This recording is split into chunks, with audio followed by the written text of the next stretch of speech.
Through briefly a presentation that we have. And oh boy, is that better? So turning it on works a little bit better. Great. Thank you. And so we're just going to walk you through here. And as with earlier today, if you have questions, please interrupt me. And let's articulate that. Let's talk about it as we go through. Okay? So, I don't need to tell you folks, we're looking at dam site number 1 here on the cover. And so here we are on August 3rd, and presented by our team. Mr. Murphy, representing the town, the owner, the sponsor. Mr. Thompson, representing NRCS, myself, representing DDK Engineering. And our different roles that we have in it.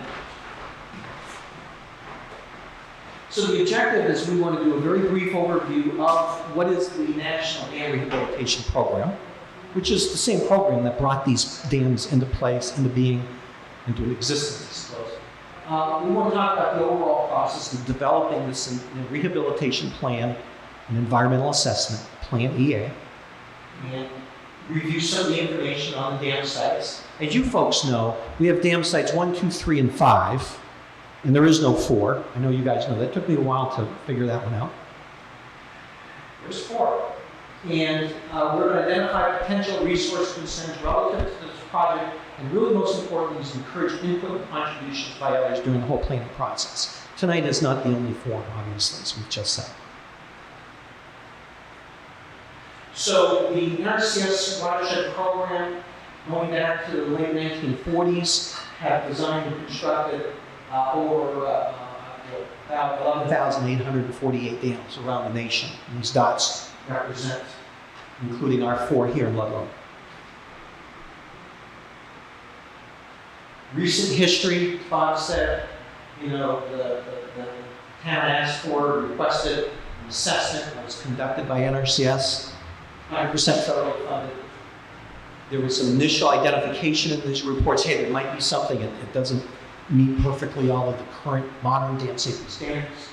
We really should look at this further, deeper, in greater detail. The town agreed, requested additional funding, NRCS agreed, and that's where we're at now. So we started about a year ago, 10 months ago, last October, and we're advancing the supplemental watershed. Rehabilitation defined is protect the integrity of the dam, extended service life. When we say it's reached the end of its service life, the dams are safe, the dams are sound. We all know that. But when they designed these things originally, they designed it for a 50-year life. Understanding that, at the end of that, we take a detailed look at them. How are they doing? Are you going to continue to utilize these structures for the next 50 to 100 years?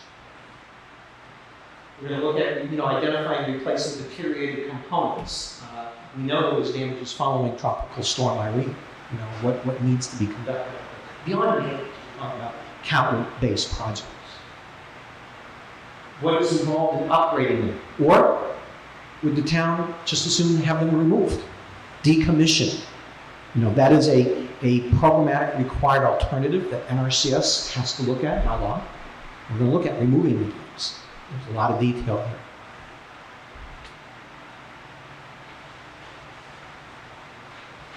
I just kind of already outlined the basic process. Word number 4, the planning process. Anybody would like to talk about any of these slides in a little more detail, please say so. So what's involved in the project planning process? Identify concerns and opportunities here in the watershed and at the dams. We got some good feedback from resource agencies, people earlier today. We look at inventory and forecasting conditions. We're not just evaluating these engineering based on today's conditions in the watershed, but what's going to happen in future conditions. What happens if development of the watershed continues and things like that. Formulate different alternatives. Evaluate those alternatives. Compare them economically, environmentally, socially, and so on. And then ultimately select what is the preferred alternative. I said earlier, the town has a very important part of that process. So there are dams, the town owns structures. And once everything's buttoned up from that perspective in this planning process, if the town wants to, then they solicit and they request funding moving forward. And as Bob's already explained earlier, there's a cost share portion of that phase of the project. Will all be laid out in detail in this report, what the costs. What are some of the activities underway? Developing the plan of work that's been done, defining the purpose and need. That's a critically important component of the National Environmental Policy Act, NEPA. These are the kind of things that we need to make sure happen so the projects are eligible for federal funding down the road. Identifying different resources, conducting the engineering analysis, documenting existing conditions, and then preparation of the draft rehabilitation plan. So the numbers are a little hard to read, or the letters anyway, but an overall watershed map, indicating in red the drainage area of each dam. The blue is the brooks, the primary tributaries anyway, flowing into and out of each reservoir. The location of the dams.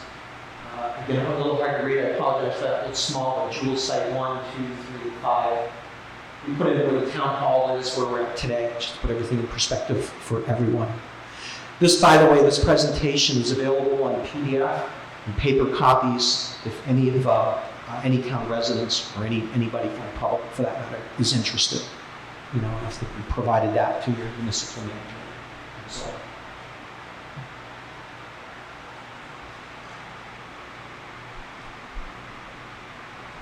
As I mentioned, purpose and need. It's a simple but fundamental process that we have to go through. What is the purpose of this project? Why are we doing this? To provide the originally planned level of flood protection to the watershed for the next 50 to 100 years. 50, by the way, is the minimum NRCS requires us to look at. 100 is the maximum.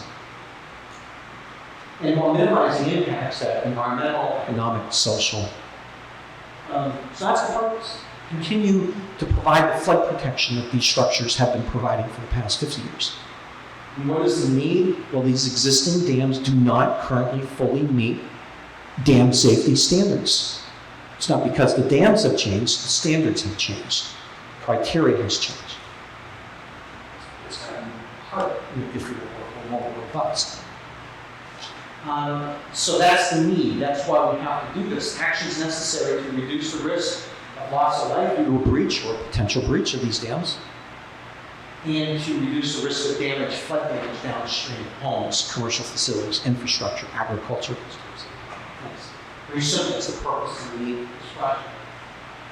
There's some data on these dams. Different, state and national identification numbers were 1, 2, 3, 5. The square miles. These are public law 566 that these dams were constructed under. They're referred to as small watershed, 10 square miles or less. So these dams are collectively, I was add up 1.9, 1.4, and some is about 6.5 square miles or so. So it's a fair amount of drainage area that we're fully containing a 100-year flood and keeping it out of. The tallest dam number 5, 113 feet in height from the downstream toe to the top of the dam. And the shortest one comes in at 69 feet. These are large dams. So we have a handful of photographs to really illustrate what's going on. What are some of the key components of these dams that we look at? And when we think of a typical section in the photograph in the lower left, we're looking at the upstream side of the dam. The structure is the principal spillway riser. That's got 2 primary components of it. And one's a small low-level outlet down at the base that holds the normal water level where it sets right now, what you see in the picture. So what we call base flow comes in and goes back out. During storm events, it comes up. I'm sure you've seen this locally here. Sometimes they can come way up. In Irene, they filled all the way to the top of the structure and were spilling through the spillway by a few inches. It contains all of that, and after the storm, it slowly recedes itself, empties itself back out in a controlled format. The top left is the downstream side. That's where the pipe coming underneath the dam discharges back and the brook reforms itself. So that's the outlet structure. And in the middle right is just a view, segment 2 looking across the dam. Here's what we call a typical cross-section of an NRCS dam.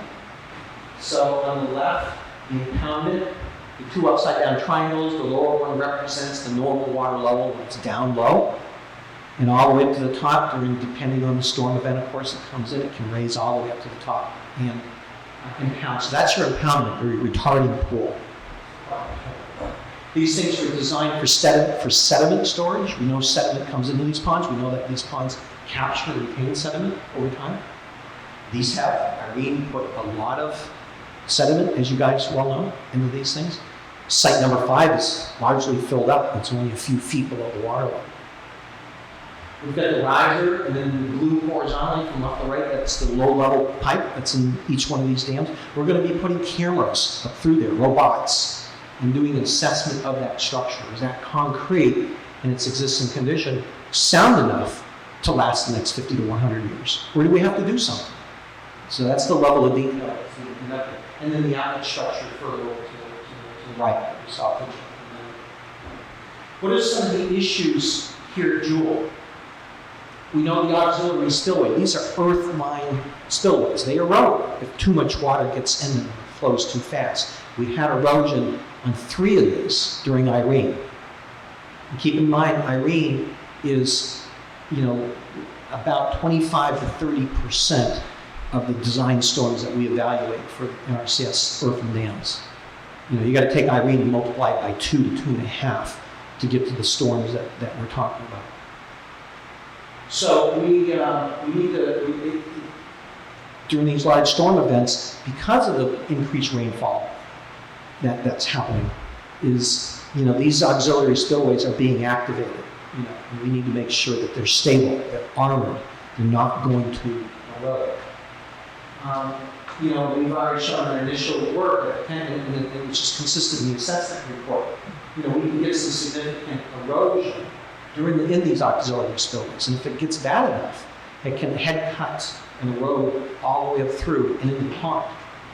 That's what we call breaching through the control section. Potentially, theoretically, you can lose your dam. It can fail. So we take a very hard look. We look at the stability of the riser and the embankment. I showed the concrete tower there a little while ago. Earthquake, seismic. These were designed and constructed 50 years ago, completely different sets of design standards than today. So we're going to be evaluating the structure for seismic stability, sediment storage. There's internal drains, filters in these dams. Are they meeting current filter criteria? We took waters. I actually took samples of this material out. And at the lab, it's being tested and evaluated.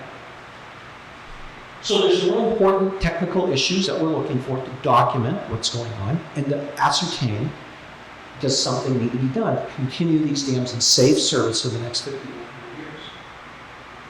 What are some of the required, these are programmatic required alternatives that we're to look at, right? And no federal action, right? As the owner, the town does not have to advance anything through NRCS at the end of the study. You may find, nope, it's fine, we don't need to do anything. So that's one of the alternatives we're required to look at, is what would happen at these dams if no federal action. Future without federal investment, FWFOI. And that's one that we'll look at. We'll be talking more with town management, municipal management about that as we develop those alternatives. We are required to look at dam removal, decommission. Take the dams out. That will address a lot of the issues. It will create others. And I'm not saying that we're doing that. I'm saying we're required to at least look at that and have that as part of the mix. We're going to absolutely be looking at rehabilitation alternatives. What do we need to do? What happens at these dams to meet current dam safety standards? And there's a number of alternatives to that we'll be looking at. In the National Economic Evaluation Alternative, the older, prior to about 5 years ago, was mostly focused on the National Economic Development, NED. And they looked at predominantly dollars and cents on what to do. What costs more, what costs less, and so on. Now we need to consider other factors environmental, social, and other resource factors, and blend them all together. So that's the NEE. So when you think of rehabilitation alternatives, there's a number of different things that I'm sure we'll be looking at, including a combination of different things, such as protecting the embankments if they're subject to overtopping. So, put concrete over it, or blocks, a number of different things, articulated concrete blocks. Raise the dam, lower the recreational pools, increase the storage capacity of these dams.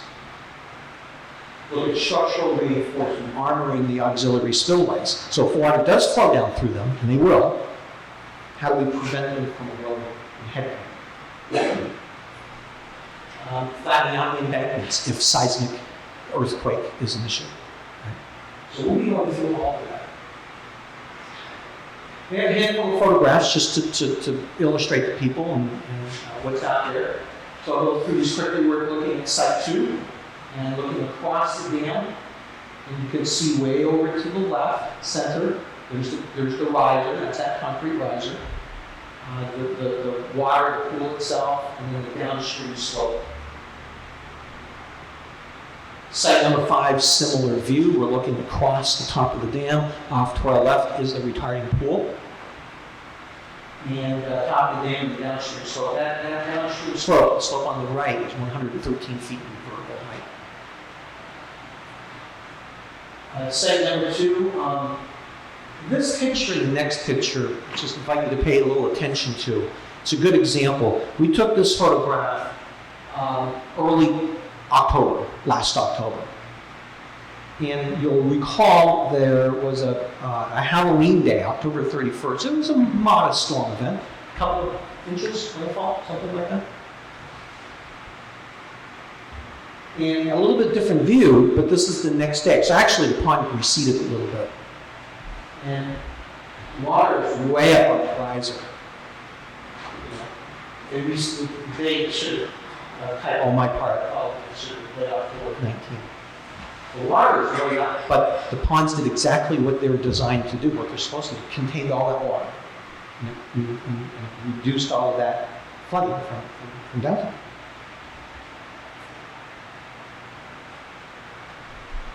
A few more photographs. This is site number 5. It's a good illustration, particularly from, I believe, Irene.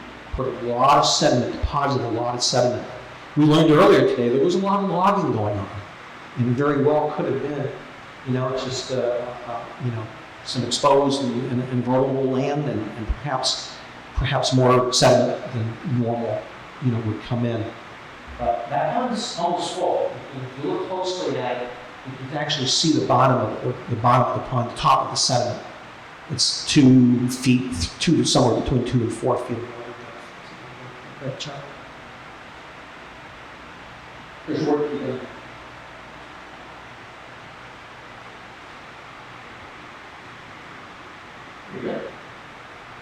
We're standing at site number 3 at the public parking area.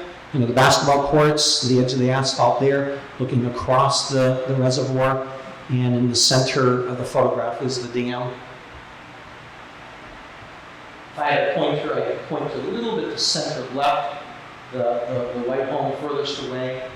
Just this side of this is the hard screen to see on is the emergency spillway. So looking downstream there, or the auxiliary spillway rather, is off to your left.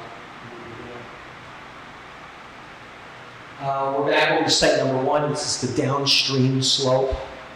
And the road's up on hot. Another view of site number 5 is the downstream slope where the pipe discharges back into the brook. The water discharges back in. This is the outlet structure. And I think lastly, in site number 5, this is a great picture. We're standing up on the hillside looking down. You've got the pool obviously over at the center left of the photograph. It's dam sloping up. What we're seeing is the racetrack here. That's one of the 2 auxiliary spillways at the site. Very wide. Water comes up and activates, and it was in there. There's another one very similar to this on the other side of the dam that you can't quite see in this image here. Okay, so I'm almost through here, slide 28 to 33, the overall project schedule in terms of where we're at right now. Back earlier this year, back in March or so, and we were still in the process somewhat, but of completing the phase 1 portion. So this is a 4-phase project. Phase 1 is gathering information, as I said earlier, topography, survey, this and that. Concluding with the initial or the first public informational meeting, which is what we're doing this evening. So that puts us in August of 2020. We are, coming out of here, marching directly into formulating and evaluating the different alternatives we spoke earlier about.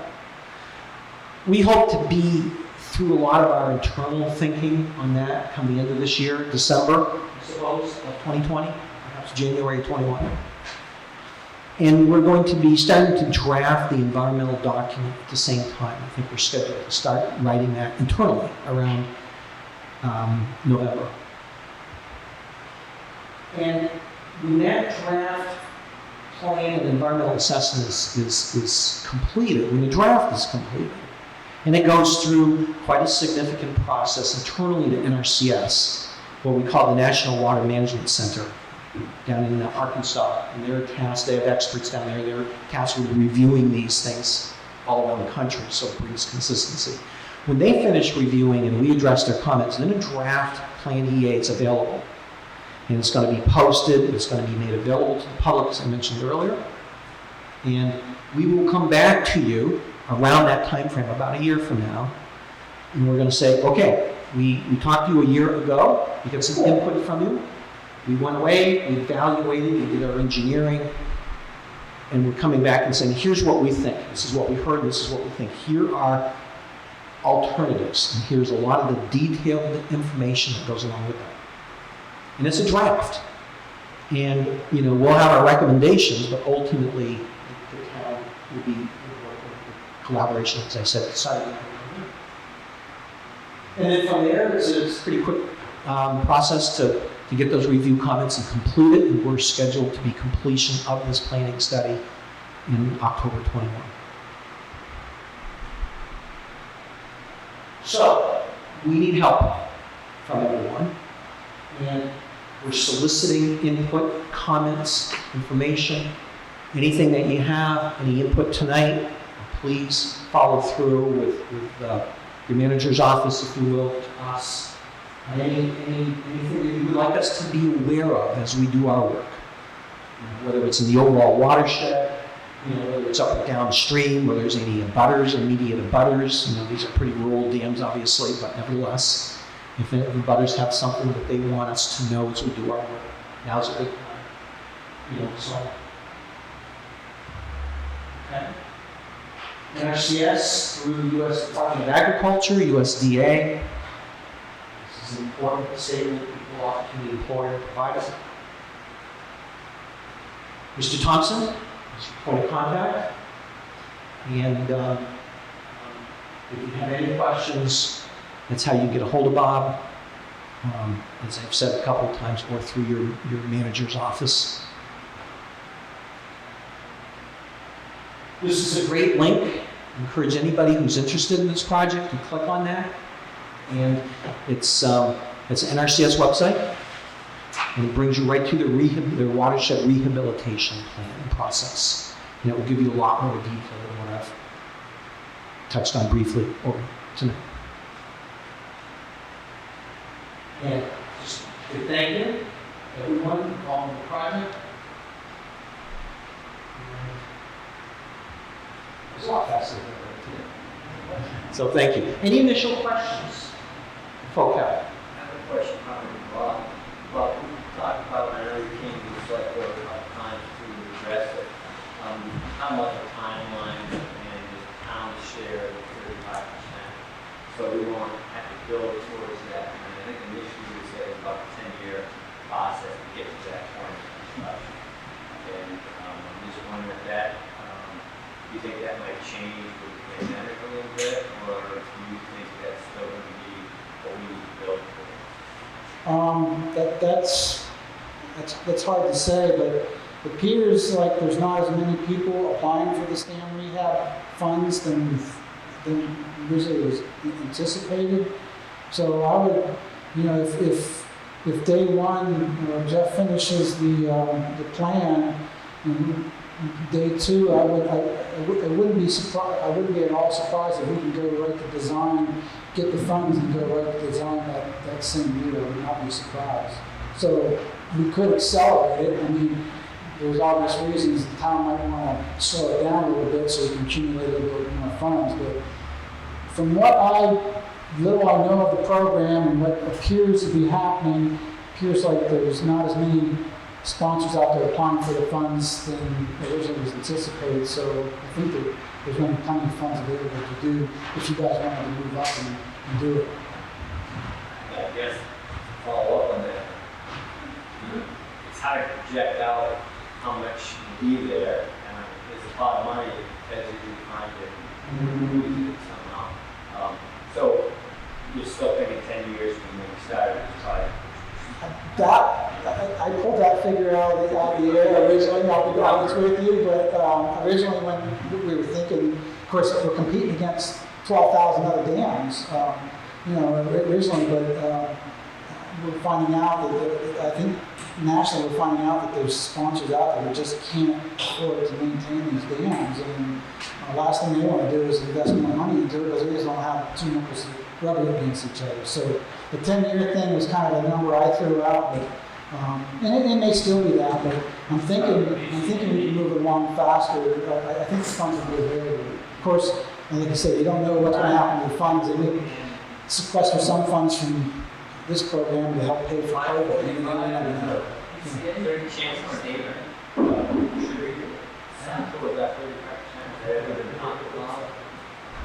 Not that I know of. Ben Green would be a good person to talk to. He's the dam safety engineer with DEC. But yeah, I mean, it doesn't hurt to ask. I mean, the worst they could do is say no. But yeah, absolutely. Yes, sir. So how was the decision made to name three to grade it? Is there what goes into the protocol to decide when Needs- to still take You want to take that one? I'll let Jeff answer that one. How far? So the question is, this is specific to 3, but at what point do we conclude sediment needs to be removed? Is that what you had asked? Right. Great question.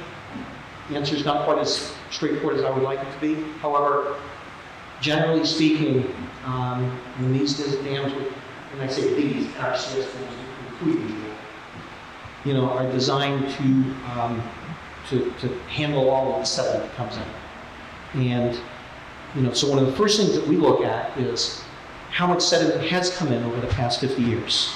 So we know what it was when we started, and we know what it is now. We've gone out and measured it. And we can come up with a rate, here's how much has been coming in, and then we project that, saying how much more can come in before they stop functioning as intended. And we've worked on some dams in some other states where it's another 80 years, 100 years from now. We're looking at Site 5 here at Jewell that's so filled up, you're not quite sure. That very well may be part of a dredging. Because we have to get at least 50 years more for a rehabilitation plan for the federal government to invest money. We need to know that we have at least 50 years of additional service life coming out of this. So that might be. So 3, it's 3 West Hill, right? Is that right? Okay. So we have to look at that and ask the first question, if it continues to silt in at the rate that it has been, and this stuff comes in slobs, little and then iron, but we average it out over time. And, and I don't know the numbers to that yet, but let's just say, by example, 65 years, we would conclude that as of right now, there is no dredging, there's no need, because it can continue to fill up to some certain point where it still serves its function. 3 is a little different, so that's more water tank, water use, obviously. So, hope that answers your question. Other questions? What about the town if the town on 3 has some plans for creating more public area to swim, would that be something that would be considered? And even though the town has to pay for their part, can that work be done at the same time while work is being done on the dam? Yeah, Nick actually asked the same question at the 2 o'clock meeting, and if I remember correctly, what the paperwork I looked through, I think there was some degree of recreation implemented into that project when we first built it. And and I know, the pavilion is there, the basketball courts. I think that was, I think we all helped pay for that. So, definitely would be something we would look at. I don't know as far as the cost share if we'd be involved with that or not, but then again, that's down the road. That's something we can ask. We can look into that. But yeah, definitely recreation is an aspect we want to look at. He was talking about building a dog park and renovating basketball courts and stuff like that. So it's definitely something we look into. Any questions, comments? Thank you very much. You talk about the specs being a lot different today than they were 50 or 60 years ago, which I understand. Just roughly, did that entail wider base at the bottom?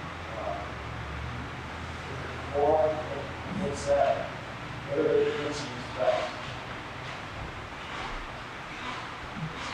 Well, we because we haven't done the analytical analysis yet, I can't sit here and say tonight whether the footprint of the dam is going to change, right?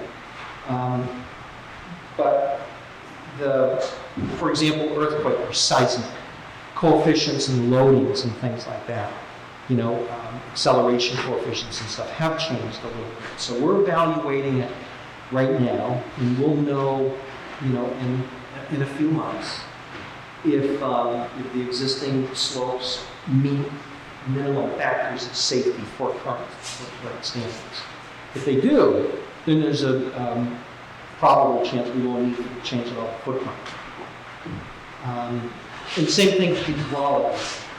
So one of the things hydraulically that's changed a lot, of course, is the rainfall depths are continuing to increase. And there's a number of different alternatives available to us in the toolbox to address that, through storage and through modifications to the structure. So, we want simple, we want low maintenance, we don't want to really do anything that's going to cause much of an issue, out there that's going to sit there and just do its job. So, more to come on that. So. I'm sorry? That's correct. Yes, that's correct. They're solid, they're sound, they're safe.